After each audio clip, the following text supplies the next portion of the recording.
ఈ ముందు కమాన్ కనిపిస్తుంది కదా, ఇందులో నుంచే వెళ్తే మనకి వేణుగోపాల స్వామి టెంపుల్, హాతీరాం బాబా మఠము ప్లస్ సంకటమోచన హనుమాన్ టెంపుల్, ఈ మూడు దర్శించుకోవచ్చు అన్నమాట ఇందులో నుంచి వెళ్తే. నా దర్శనం పూర్తయిన తర్వాత వీడియో తీస్తున్నాను. హాతీరాం బాబా జీవ సమాధి ఇక్కడే ఉంది.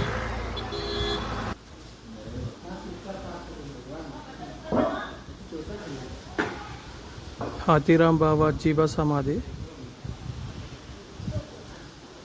తిరుమలలో హాతీరాం బాబా ఉండే కదా, ఆయన జీవ సమాధి ఇదే అన్నమాట మనకు కనిపించేది ముందు. జై శ్రీరామ్.